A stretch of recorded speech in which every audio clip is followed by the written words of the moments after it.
Hello. Hey. Who's the people? How's it going with everybody?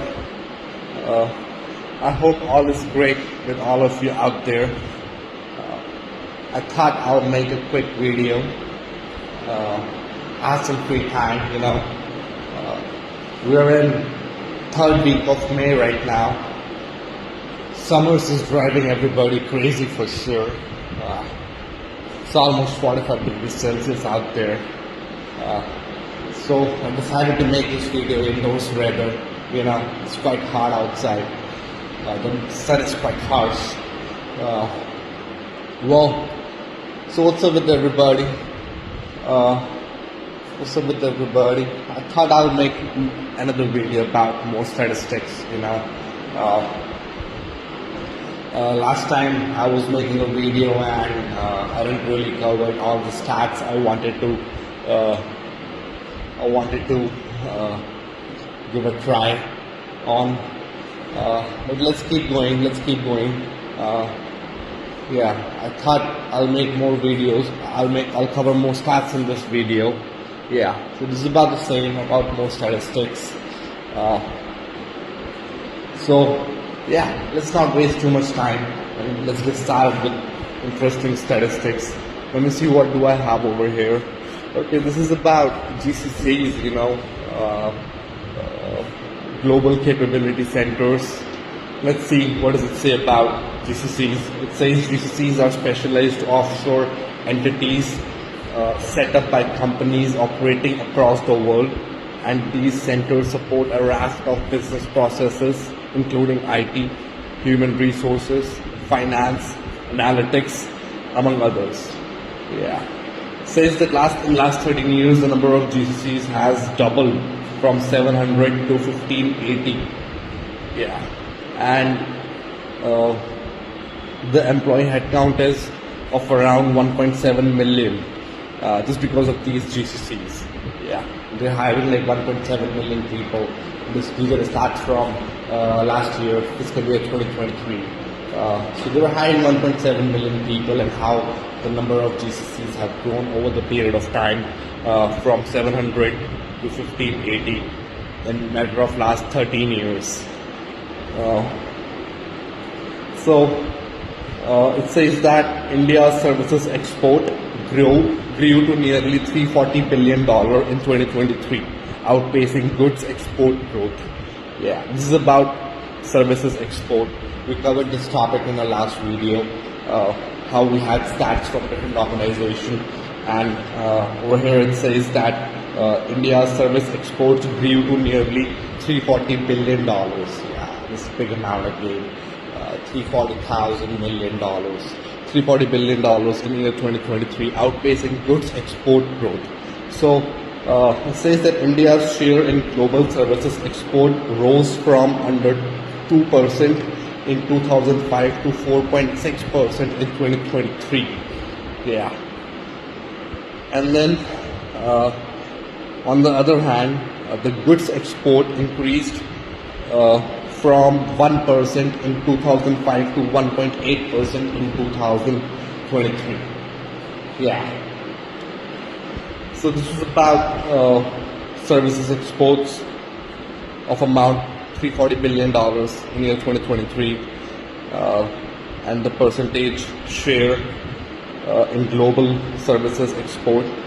What was our country's share? It was 4.6% in year 2023. How it rose from 2% in year 2025, in year 2005. Like in 18 years, how much progress we have made in services export. While the share in goods export only increased from 1% to 1.8%. So we have made a lot of progress when it comes to services exports, while the goods exports we still have, I feel, long way to catch up. Our share is pretty low. It's like 1.8% of global export. So we need to work on that. I feel we need more manufacturing going on. It's quite difficult task to have everything work it out, you know. So this is about GCCs, global capacity centers, how they have made such a big role in business recently, in outsourcing services, and then talking about goods exports. Yeah. So that's all I had from this article. Let's keep going. Let's move on to the next subject now. Another article, new subject. So this is about U.S. housing market. Says that despite higher mortgage rates, prices have risen steadily and faster than in other developed nations in the United States. This is about the housing market, yeah. So it says that since 2020, the total net worth of U.S. households has risen by nearly $40 trillion to $157 trillion, which was driven by home and stock prices. Yeah. So it says that U.S. housing market net worth has risen by nearly $40 trillion to $157 trillion. Yeah. That's how much the net worth of U.S. housing market is, which is of amount $157 trillion, which is 157,000 billion dollars. Yeah, crazy amount for sure. Yeah. Let's keep it going. Let's see what do we have. It says that new government incentives are drawing billions in investment to subsidized industries, from green tech to computer chips. Yeah. This is about how the U.S. economy is so resilient, because they're drawing billions in investment to subsidized industries, from green tech to computer chips. Yeah. Well, that's all I had about U.S. housing market. U.S. housing market, like how the prices were driven up, like how the prices went up, driven by home and stock prices, to $157 trillion. Yeah. Well, that's all I had from this article. Let's move on to the next article, next subject. Let's see what do we have. Allow me a moment. Okay. This is about credit card spends in our country. Well, it says that total credit card spends in March 2024 was of amount $20.6 billion. Yeah. $20 billion, that was the credit card spending in our country in March 2024, like in 1 month of time. People spent like $20 billion of amount using their credit cards. $20 billion, $20,000 million. Yeah, it's a lot of money for sure. And then let's see how they further subcategorize the spending. It says that online credit card spending was of amount $12.5 billion. Yeah, $12.5 billion, which is like $12,500 million.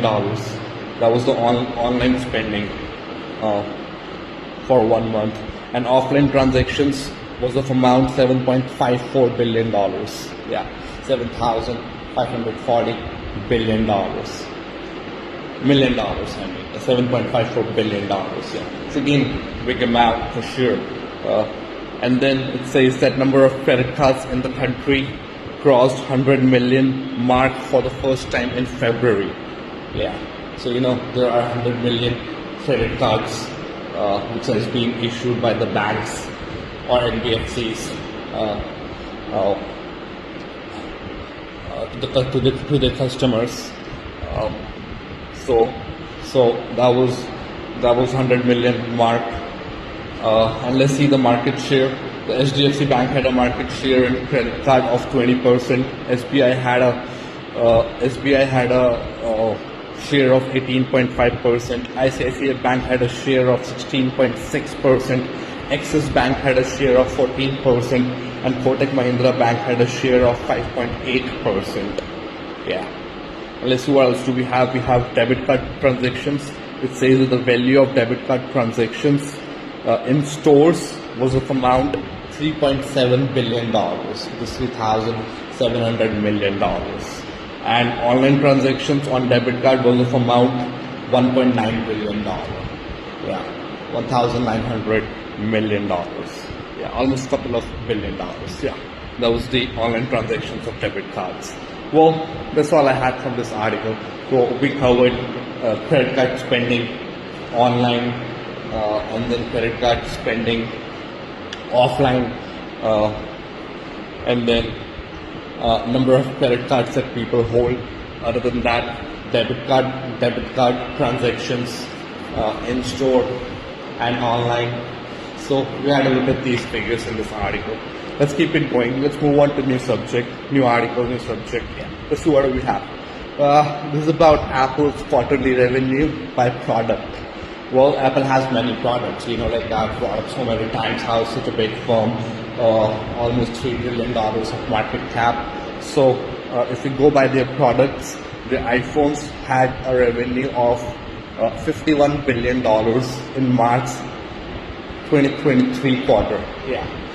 So, in just one quarter of year 2023, ending March, the iPhone, the revenue from iPhone sales was of amount $51 billion in a matter of 3 months. And then the revenue from services was of amount $21 billion in the same period. And then the revenue from wearable, home and accessories was of amount $9 billion. And then revenue from Mac, the laptops Mac, was of amount $7 billion. And from iPad, the tablet, the revenue was of amount $7 billion. Yeah, these are again big amounts. So we can see that how the major share of the revenue is coming from iPhone sales and then services, followed by other products they offer. Yeah, this is about Apple's quarterly revenue, product-wise. Yeah, and let's see what else do we have. I think I'm going to cover just one more article and then we're going to wrap up. This is about market share of leading cloud infra services from Q1 of year 2024.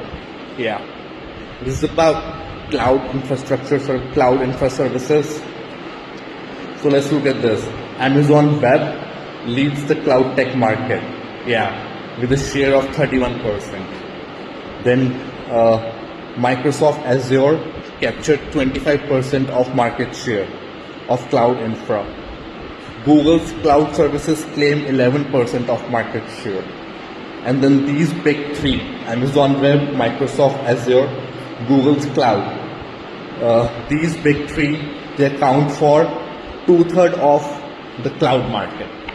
Yeah, they account for 67% of the cloud market, just these big three platforms. So how we save all our data in cloud these days. This was about the same, and let's have a look at their revenue. Well, it says that the revenue in Q1 of year 2024 was of amount $76 billion, $76,000 million. Yeah, that was the revenue coming from cloud infra services in Q1 of year 2024. $76 billion. Yeah. Well, that's all I had. That's all I wanted to bring up in this video. Just 3-4 subjects from 3-4 different articles because we have limited time like always. So we covered 3 to 4 different statistics about different topics, about different subjects in this video, and that's it from this video. It's almost time up. We can't really keep it going. So yeah, I hope all is great with all of you out there. Stay hydrated. Summer is driving everybody crazy for sure. It's 45 degrees already here. So that's it for right now. Bye bye guys. Have a great summers ahead. Stay hydrated. Bye bye. Take care.